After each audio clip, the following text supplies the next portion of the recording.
We have an active shooter. We have an active shooter inside the warehouse.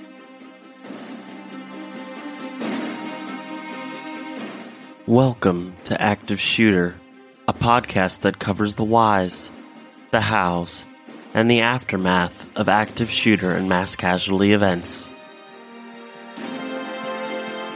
They have an active shooter in the building. A second call says they are being attacked. I've been shot. 1692 means we got shots fired at 4:15 ASF. Route 91 sounded like an automatic firearm.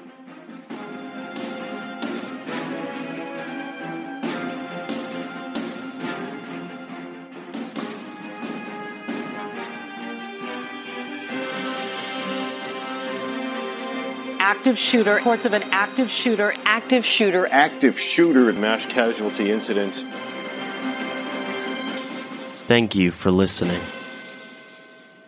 You are listening to Active Shooter, a podcast that may contain adult themes, explicit language, and graphic depictions of violence. Portions of this show may be traumatic for those under 18. Listener discretion is advised.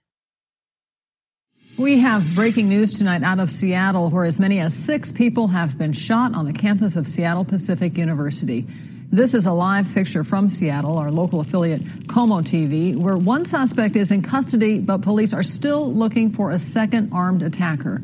The victim's conditions are not known, but Seattle fire officials say they have taken one man to the hospital in critical condition. A second is also believed to have suffered life-threatening injuries. The shootings happened just after 3 o'clock this afternoon. The campus has been on lockdown ever since. It's no secret that so many shooters experience hero worship for other shooters that have become infamous as a result of their horrific actions. This alarming trend is why it is absolutely vital to have discussions about mental health treatment, along with common sense gun laws, and, most importantly, we do not name the shooters or give them even 1 ounce of the fame or attention that is sought. We should retell the stories, to honor the victims, and seek to find any kind of understanding about why these abhorrent events continue to happen, and how we may put an end to the violence, once and for all. Today's case is out of the Pacific Northwest, specifically at Seattle Pacific University in Washington State. Like so many other school shooters, this one suffered from mental illness, yet he also idolized other school shooters. Combine that with complete knowledge of and access to firearms, and you have a deadly combination. As Superior Court Judge Jim Rogers so aptly noted, the shooter made an active choice to go off of his medications because, quote, "you wanted to feel your hate." The words are so bone-chilling because they offer perhaps the greatest insight into so many active shooters with mental health issues.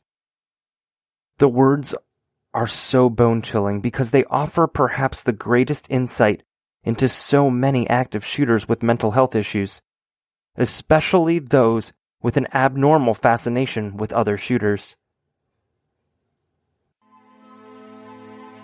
Active Shooter the podcast is a High Five Holly production, and I'm your host, JT. If you've listened to our prior episodes, you know that the Active Shooter podcast team has taken the no notoriety pledge, and we will not be sharing the real name of the shooters that we cover. We will be giving the shooters a pseudonym and refer to them by that name throughout the episode. This will help in clearing up any confusion in the story, while remaining true to our pledge and not naming the shooter by their actual name. We will refer to today's shooter as Phil.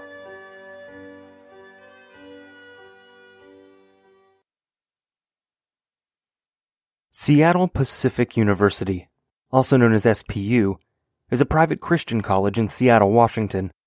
The college itself is located approximately 10 minutes from downtown Seattle. On Thursday, June 5th, 2014, around 3:30 p.m., the university classes were only a week away from wrapping up for summer break. The gorgeous summer day was picture perfect. Until it wasn't. The Otto Miller Hall, which housed the Science and Engineering building, was quiet as students sat in their classes, most likely eagerly anticipating the completion of the semester and beginning of their summer activities. Unfortunately, the beauty of that early summer day was shattered when 26-year-old Phil carried out his darkest fantasy. That afternoon, Phil left his home armed with a double-barrel shotgun that he carried inside of a garbage bag. His plan? Carry out a school shooting wherein he killed as many innocent victims as possible. There was no real reason or motive for selecting SPU, or even specifically Otto Miller Hall, other than the hall's proximity to the street, where parking was quite easy. Phil had actually driven to the campus the day before, on June 4th, around the same time of day. His intention was to be sure classes were in session and people were inside. Even worse, he managed to persuade 2 female students to give him a private tour of the campus, which allowed him to seek possible escape routes that students may use when he attacked them. This was a very carefully thought out and planned shooting, and to suggest otherwise is ludicrous. The fact that 1 student was murdered and 2 were injured, and not hundreds, is truly miraculous. The students were ambushed in a deliberate act of malice. On the day of the shooting, Phil drove his white truck to the university and parked behind the hall in order to enter a classroom through the rear. What he didn't anticipate was the door being locked. Phil went and got back into the truck and drove across the street from the front of the hall.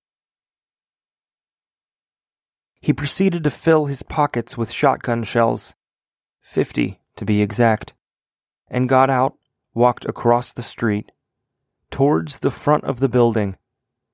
He entered the hall with a Browning over-under shotgun and a large fixed-blade hunting knife.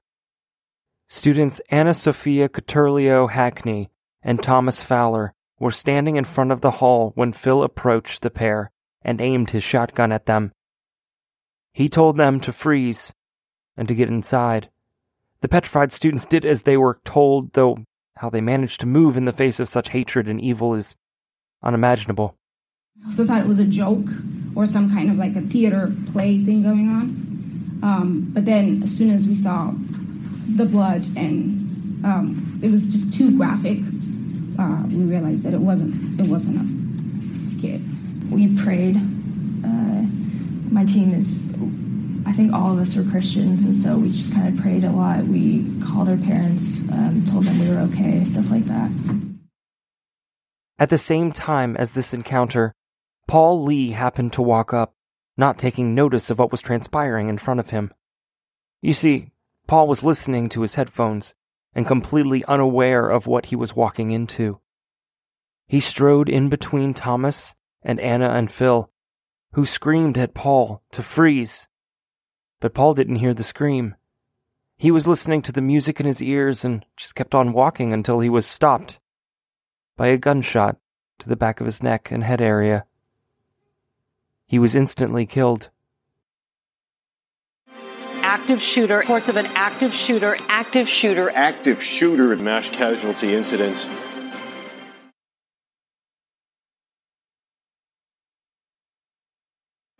Active shooter. Reports of an active shooter. Active shooter mass casualty incidents.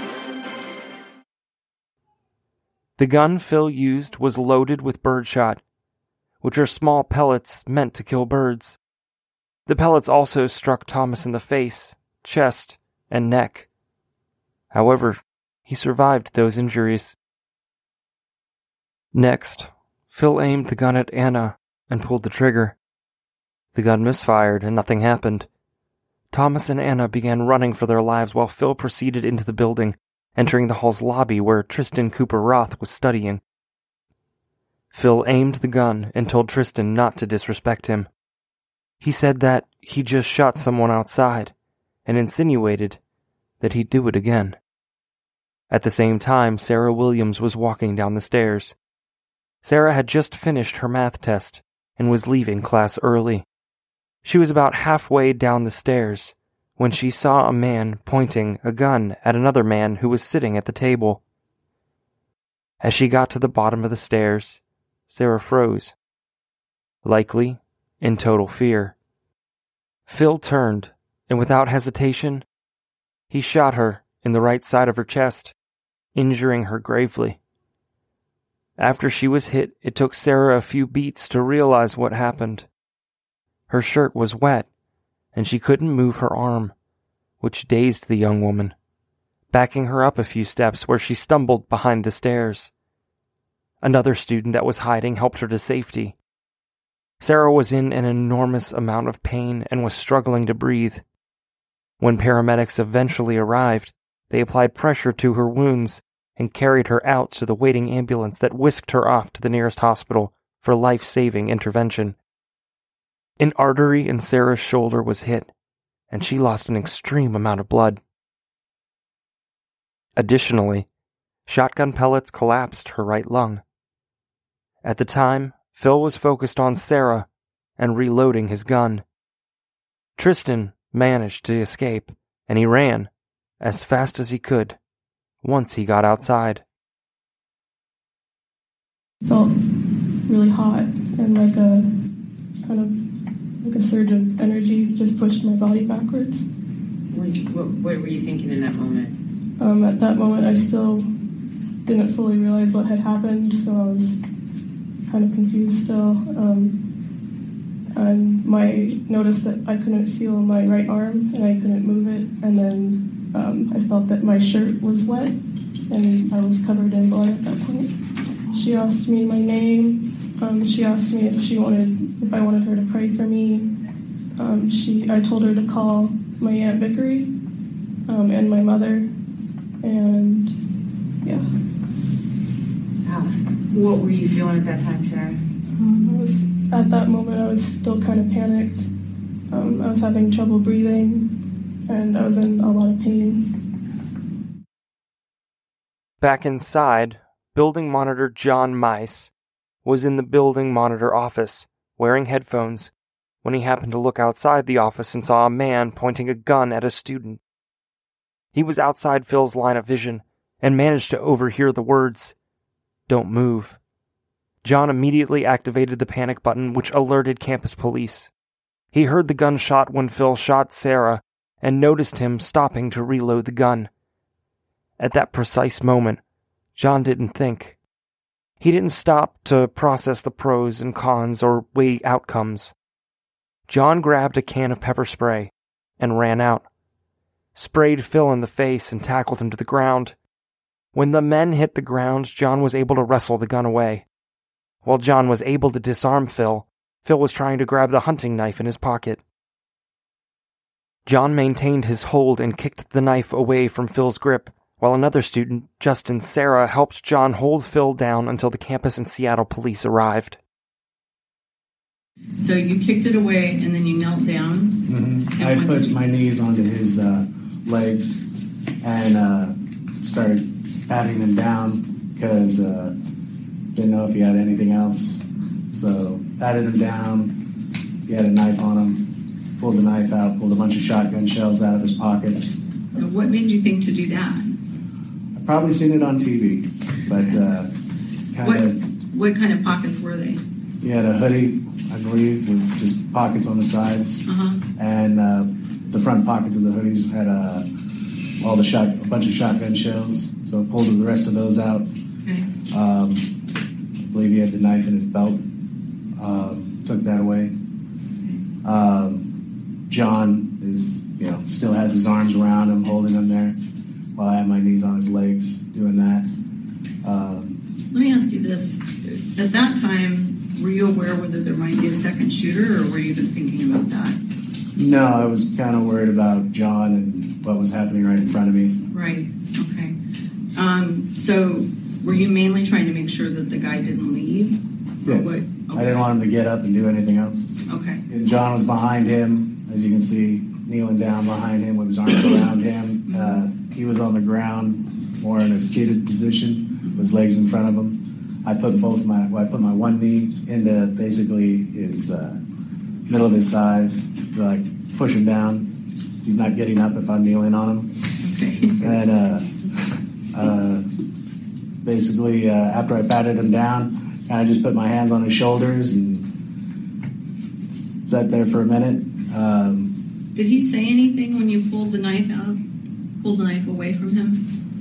He said, you should let me have kept my knife so I can slit my own throat. And did you say anything to that? I told him to stop being a pussy. Did he have any reaction to that? No. The first 911 calls started at 3:24 p.m., and police arrived only 5 minutes later at 3:29. Phil was handcuffed and taken into custody at the Seattle Police Department, where he was interviewed. Nearby buildings were placed on lockdown, and students were instructed to shelter in place and avoid windows. Students were calling their parents, sobbing hysterically as the reality of what took place all around them settled in. We were taking a math test, and then the clock screen said lockdown, so we didn't really know what was going on, so we just kept taking our test, and then we heard some police screaming and yelling, so we all kind of gathered against the wall, and we found out by social media that there had been a shooting. The police cleared each building of the university and located many students and staff members hiding in classrooms and various offices. Back at the police station, investigators read Phil his Miranda rights, and he agreed to talk to police. He explained that he wished the man hadn't been able to fight the knife away, as Phil intended to kill himself. He went on, telling police that there was a journal in his truck, and all of his plans for the shooting were detailed there. Phil said that his original plan was to attack Washington State University, but it was too late in the school year, so he adjusted his target. He wasn't a student at Seattle Pacific, and he claimed to be inspired by other school shootings such as Columbine and Virginia Tech. While there was no particular target in mind, Phil simply shot at anyone he felt disrespected him in some way. He felt Paul disrespected him by ignoring his command to stop.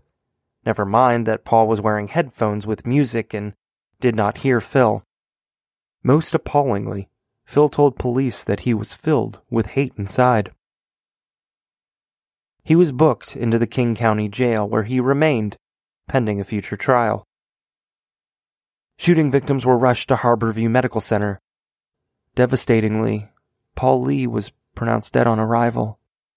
Sarah Williams was in critical condition and was rushed into surgery, and Thomas Fowler was in serious condition and was kept overnight for treatment in the emergency room. Finally, John Mice was treated for a variety of scratches and abrasions, but he was released the same day. The school remained on lockdown for about 90 minutes, and the scene was declared secure at about 5 p.m. All evening classes were canceled, though a prayer vigil was held at the campus. Active shooter. Reports of an active shooter. Active shooter mass casualty incidents.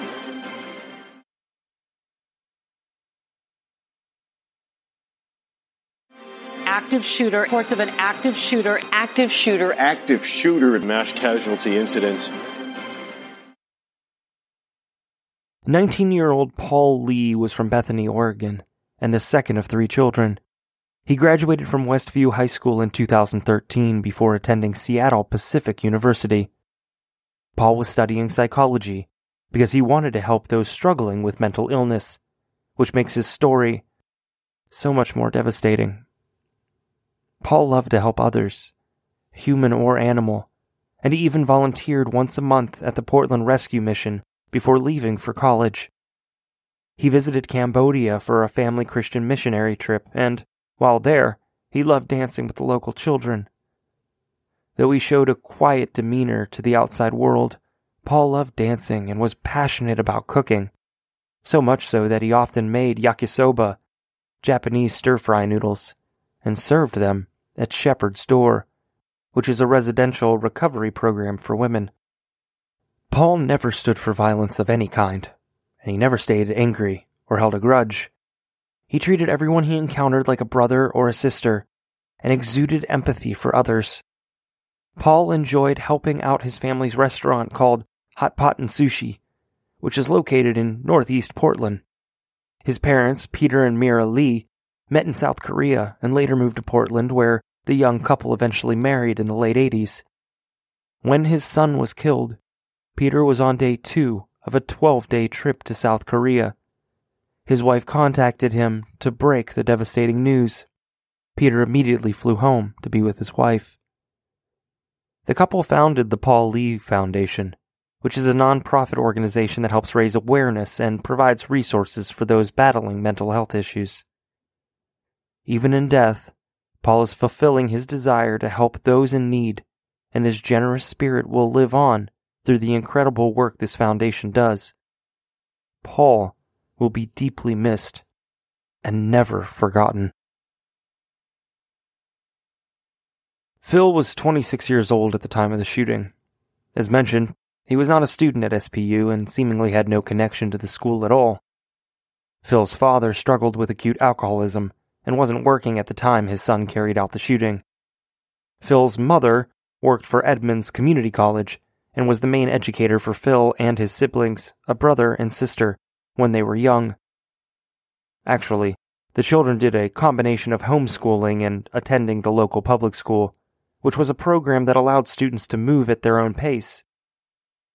In elementary school, Phil attended speech therapy, and when he reached high school age, he managed to earn high school credits, though he was a little behind in math and English. Phil had several interests, including martial arts, which he participated in for many years. He also played in the community band with his brother for about 2 years. Phil ended up being several credits short of graduating with a high school diploma, but he did manage to earn some type of certificate of education. During his police interrogation, Phil admitted to struggling with mental health issues for his entire life, starting as early as he can remember when he was just a small child. He developed obsessive-compulsive disorder and created all kinds of routines or rituals to satisfy his overwhelming compulsions.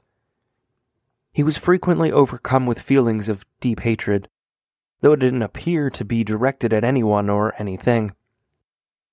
It was just there sometimes, this inexplicable anger that eventually Phil no longer cared to control. He saw a psychotherapist for his OCD and transient psychosis, but he suddenly stopped attending appointments.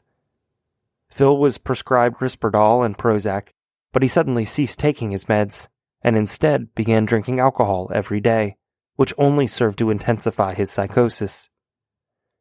He told police, which was quoted by the judge later after his trial, that he wanted to feel his hate. He tried to claim he didn't like the way the meds made him feel. Indeed, many patients report the same. However, Phil clearly wanted to explore the side of himself that wasn't properly medicated. He wanted to lean into his mental illness and see what would happen. He was borderline obsessed with school shooters and chose to stop taking medications that he knew helped. There could only eventually be one outcome, and it's exactly what happened.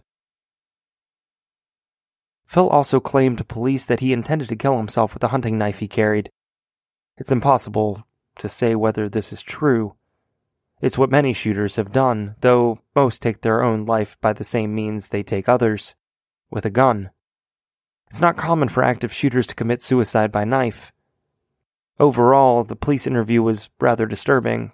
Not that there is such a thing as a normal interview with a school shooter. Phil admitted that he felt no remorse, and claimed he heard voices in his head. Specifically, that of one of the Columbine shooters, whose name we will not say. I was hearing his voice, but before that, I felt God talking to me saying something to me in my heart. What was God telling you in your heart? That I've been sinning and I'm cut off from heaven and I'm set to go to hell, so he's gonna have Satan control the destructive parts. I have to do destruction in order to go to hell. Why do you have to go to hell? Why did God want you to go to hell? It was, I was an example of a price of sin for others in the community, also in the world. When did you start hearing his voice? A little bit after I started drinking. What was saying? That I have to go to do a massacre or mass shooting somewhere in the public, but most likely a college campus. You said that you started hearing his voice a little bit after you started drinking. Did you hear his voices when you were drunk or when you were sober, or both? I was sober, but it was in the time period when I was drinking. Did you hear his voice only one time? No, many times. How often? Every day. Every time throughout the day. It seems Phil had something of a typical childhood. He played sports and went camping when he was a kid. Both Phil and his brother were Boy Scouts, and his father was even a scout leader at one point. He had some friends, and they said that he was social and quick to make others laugh. On the other hand, others described Phil as having a dark side. And it's a known fact that he had numerous encounters with the mental health system. In October of 2010, Phil was attending Edmonds Community College, where his mother taught, when he got very drunk and called 911. He claimed to dispatchers that he was, quote, suicidal and had a rage inside him. In November of 2011, Phil was referred to Snohomish County Mental Health for involuntary hospitalization, though he was later determined not, quote, detainable, and was released. His mother refused to have him admitted, so Phil was ultimately discharged, which is probably one of the most unfortunate moments in this story. This was one moment, one opportunity where, just maybe, this shooting may have been prevented. In August of 2012, Phil refused voluntary hospitalization after he made threats, at least according to a counselor's report. He was referred to Snohomish County Mental Health for involuntary hospitalization, but again was determined to be not detainable. Later that same month, Phil told a counselor about his disturbing fantasies about the Columbine shooting, explaining that he identified with one of the shooters. How that wasn't enough for even a temporary hospitalization is unfathomable. In July of 2012, Phil was arrested for operating while intoxicated after he was found driving on a sidewalk with a blood alcohol content of 0.18, which is nearly 2 times the legal limit. Phil was referred to a counselor for a chemical dependency assessment. During the assessment, Phil told the counselor that he had been diagnosed with OCD and psychosis, and that occasionally the voices scare him, but he denied having any thoughts of harming others. There was yet another instance, when the Mountain Lake Terrace police detained Phil under a mental health code and took him to a hospital in Edmonds for treatment, where he was admitted involuntarily for extreme intoxication, which posed a threat to himself and others. After the shooting, police located the journal Phil spoke of. There was perhaps a little insight as to why he selected SPU. He wrote, quote, I can see that University of Washington and Seattle University represent Seattle more. I don't want to have to attach my own city. It makes very little sense, but it may be the only reason offered. Friends and family that knew Phil claim they only saw the good side of their loved one. One childhood neighbor claimed that Phil was always playing pranks on her.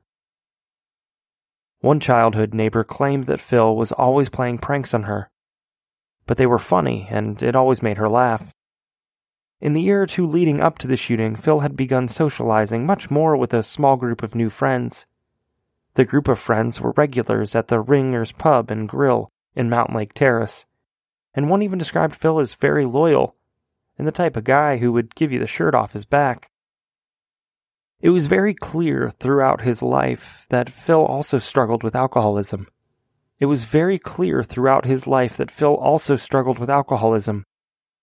Couple that with serious mental health issues, and it was a ticking time bomb.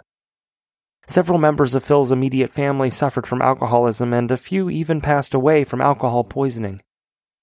Phil regularly admitted to experimenting with alcohol and drugs, including amphetamines and cocaine.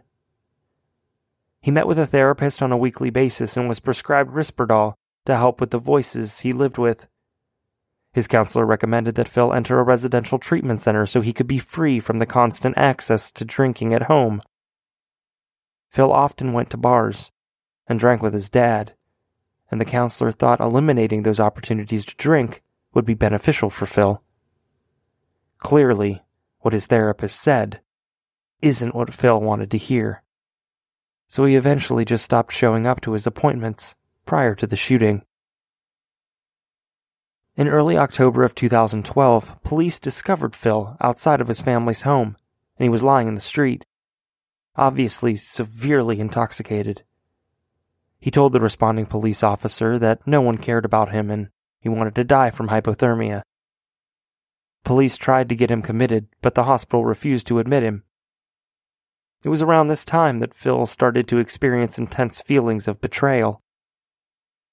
Phil felt betrayed by God and started to worship Satan. 2 days after that incident, the police were back at Phil's home after driving his extremely intoxicated father home from the bar. Another 6 days after that, on October 16th, 2012, the police were again called to the residence after Phil's dad got drunk and began telling others in the home that he was miserable while holding a knife to his throat. Phil's mom had called the police, who were able to intervene in time. Phil's dad had 5 drunk driving convictions, and his younger brother was a heroin addict. Nearly the entire family was one drink or drug away from unspeakable violence. And even other family members began telling Phil's mother that she needed to remove the 8 firearms located in the family home. But she refused.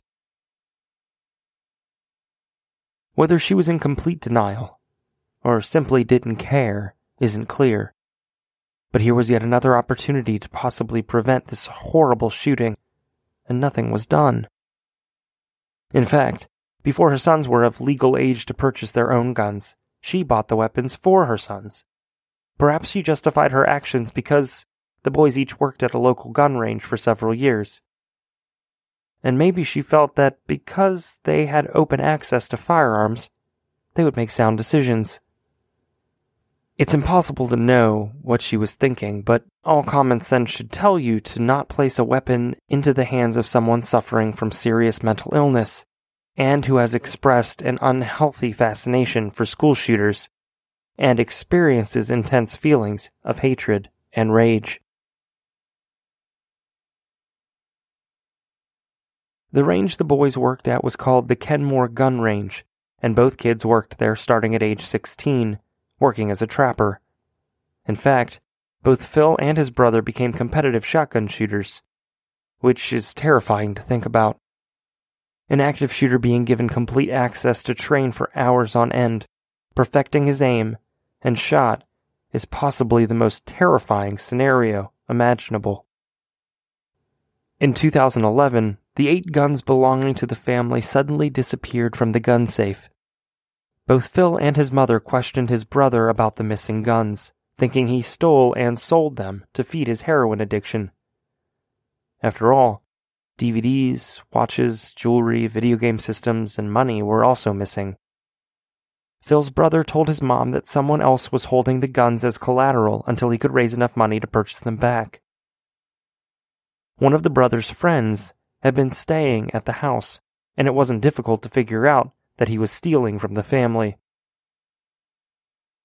Indeed, the brother told the police that his friend, who was also an addict, had stolen the guns. When the brother provided a handwritten statement to police, he claimed not to contact the police immediately when he discovered his friend stole the guns, because he was afraid of his family finding out. As he wrote his statement, police noticed the track marks all along the brother's arms and hands. Phil's brother claimed to police that he tried several times to get the guns back, but was not successful. The case was never prosecuted because the police believed that the brother was involved, and the guns were a part of a drug transaction. Active shooter, reports of an active shooter, mass casualty incidents.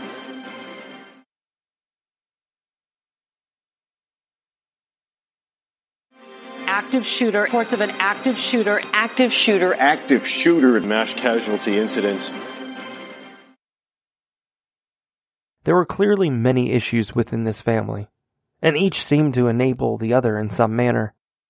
Phil's dad constantly provided his son a means to get drunk by taking him to O'Hooley's pub and getaway tavern, where they would drink all night, and then father would pay for the cab to take himself and son home. A counselor of Phil's wrote in a report that his parents' house was not supportive of Phil's efforts to abstain from alcohol. His parents, or rather his father, wasn't without his own legal troubles. In 1985, his father was convicted of driving under the influence in Snohomish County, and a mere 3 months later in King County, he was convicted of the same offense, along with driving on a suspended license. He seemed to keep out of trouble for a bit until 2009. In February of 2009, Phil's dad was appointed to oversee a trust fund that was established for his wife's cousin. The cousin was a 64-year-old man who was developmentally disabled. Later that same year, in September, Phil's dad was convicted of DUI again in the Snohomish County South District Court.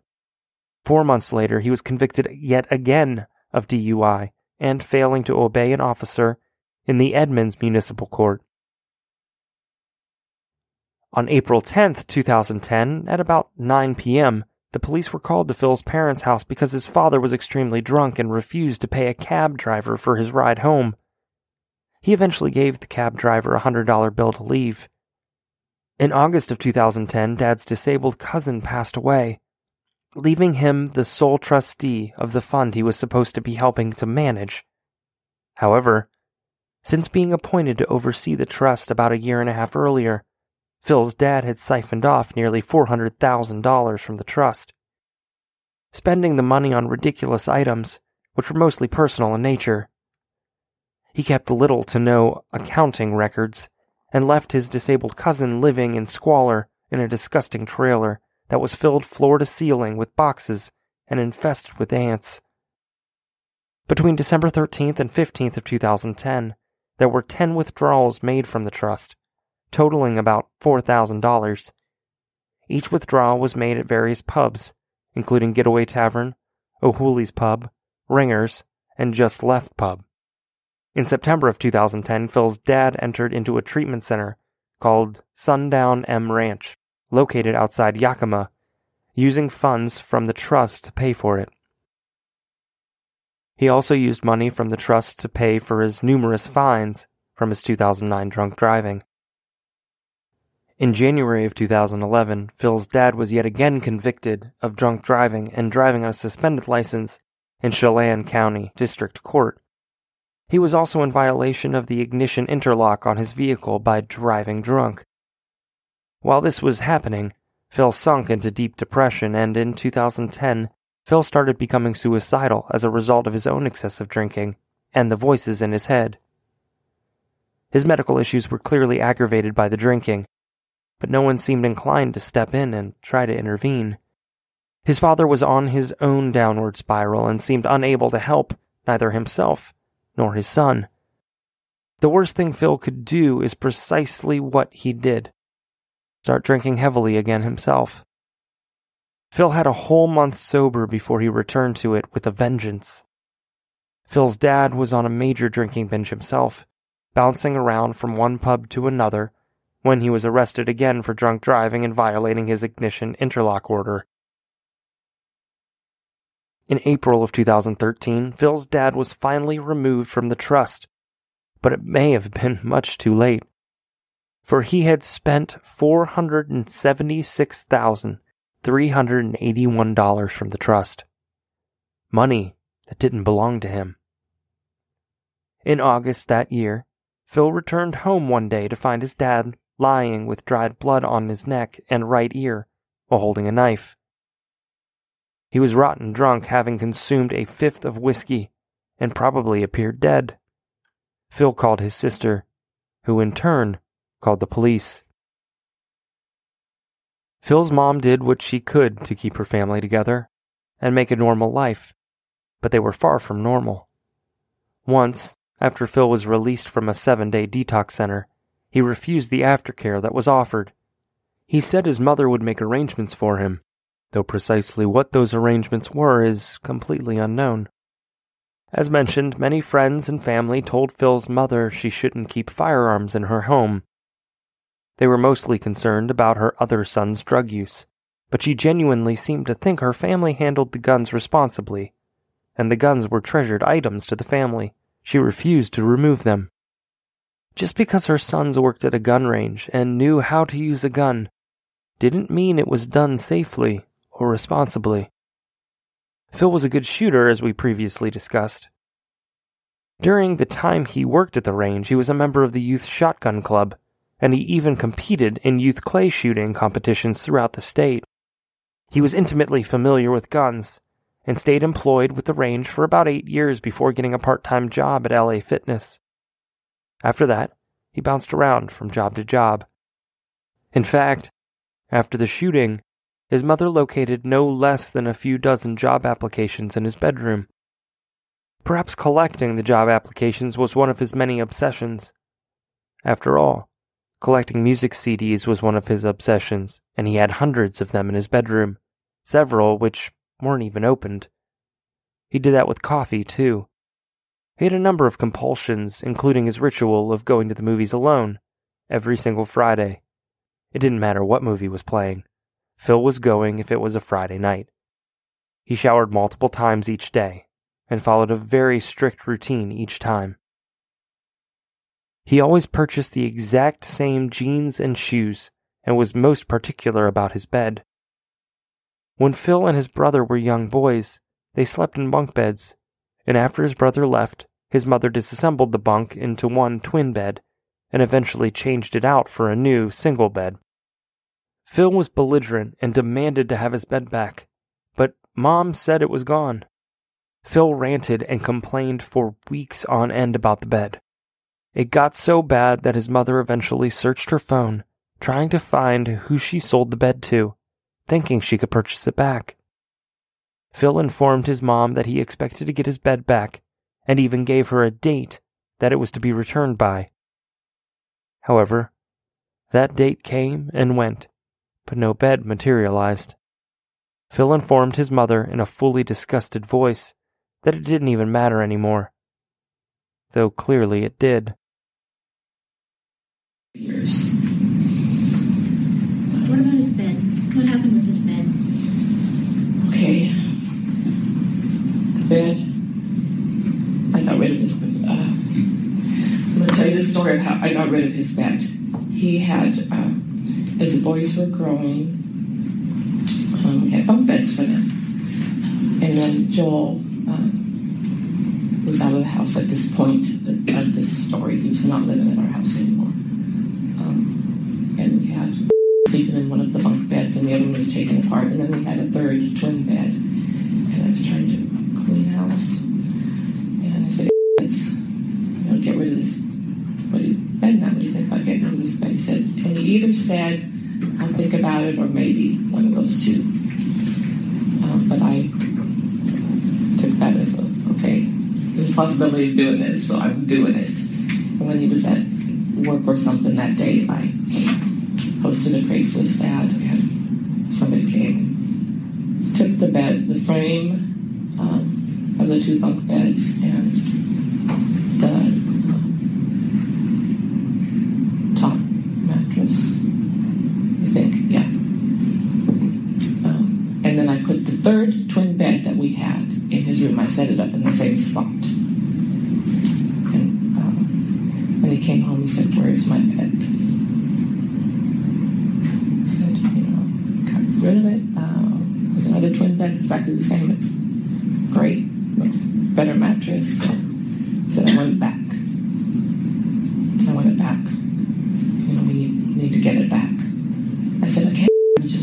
gave it away. He gave it away to somebody, and they came and picked it up, and it's gone. And he said, I want it back. So over several weeks time period, he kept on the issue of the bed, and we tried. My husband said, or I said, go try one at a store. Go try one and see if you like that better, and maybe we'll buy you a new bed. And my husband said, hey, we'll get you a new comforter. And he went and bought him a new comforter and a pillow. It was a really expensive pillow. Trying to make him happy because he was getting really miserable about this bed. He said, okay, he went and tried beds. He came home, he said, okay, I did my part. I don't like it, so now you do yours, which means, get me that bed back. He just wouldn't let go of the issue of getting the bunk bed back. How far did you go in to try to get this bed back? Well, I started, it had been several months then, and he was just pleading. He was pleading, and I started searching Comcast records to see if I could find the phone number of the person who called that day to call him to see, I don't know, to call him and say, can we have it back? I said, I'll tell him I will buy them a new bunk bed set. I'll pay for it. Just give me that back. And it's odd, but it was that desperate. I started looking through the phone records to try to find out who it was. It had rolled off the screen, the list, so it was kind of in archives by then, and they wouldn't give me the number. The bill was in my husband's name, and even though I paid the bill every month, they couldn't give me the information because I wasn't the account holder. So I couldn't get the information at that time. My husband wasn't in the home either at the time. So I couldn't get it, and I said, I just can't do anything about it. And then it got really weird. He said, I need it by this date. He gave me a date. I'm going to say October 20th, for example. I need to have it by that date. I said, I cannot do anything about it. I can't get it. And he just kept after it. It got really odd, and he was just pleading. That date came and went, and we didn't have the bed. I asked him at some point later, I said, okay, well, what about it? He said it doesn't matter anymore. Did he say it in a voice that sounded like it didn't matter to him? Or did it sound like it did matter to him? Well, it sounded like it mattered. It was more of a like a disgust to don't even talk to me about it. Doesn't matter anymore.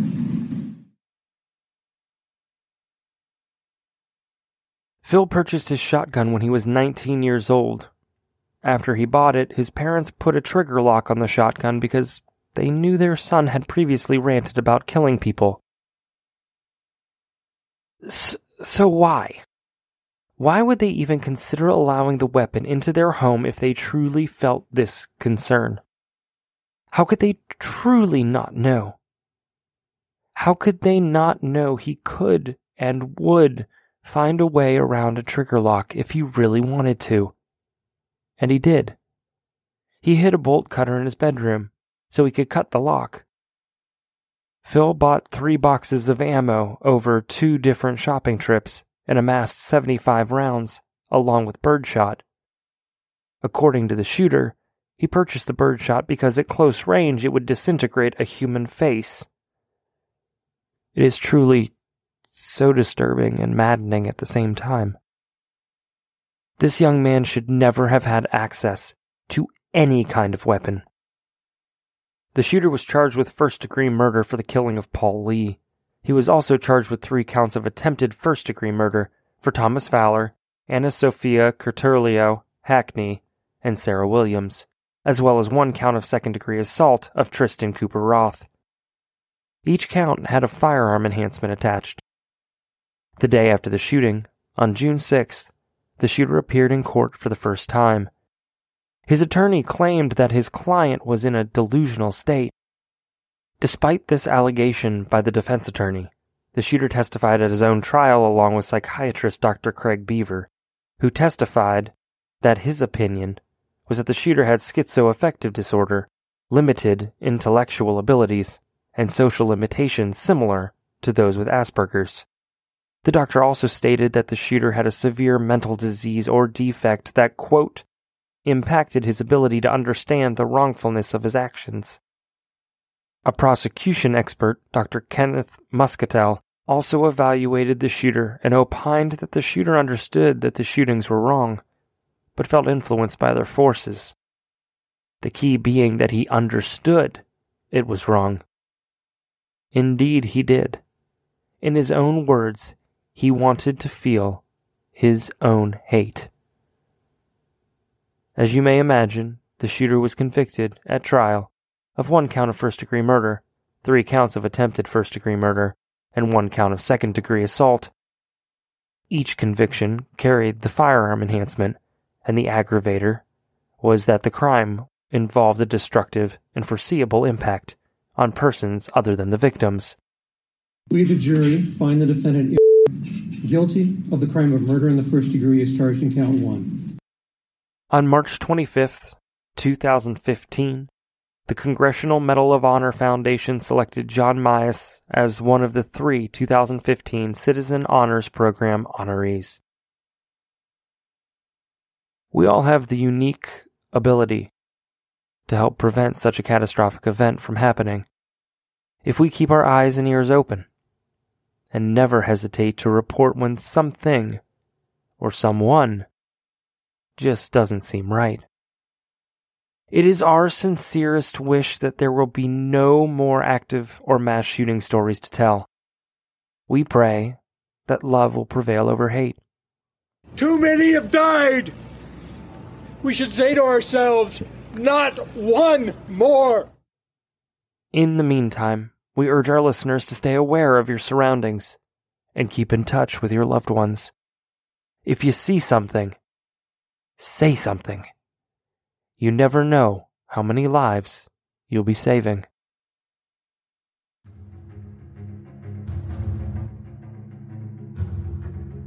Thank you for listening to today's episode of Active Shooter, the podcast. Remember, if you see something, say something. There's no telling how many lives you may be saving.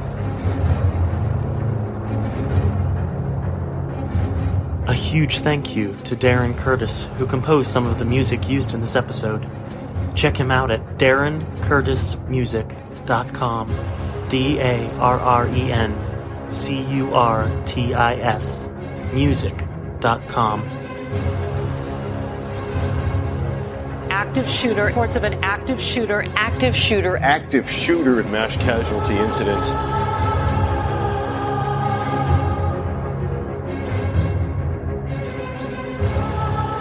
Make sure to check us out on social media. We have a discussion group on Facebook. Just search for Active Shooter, the podcast discussion group.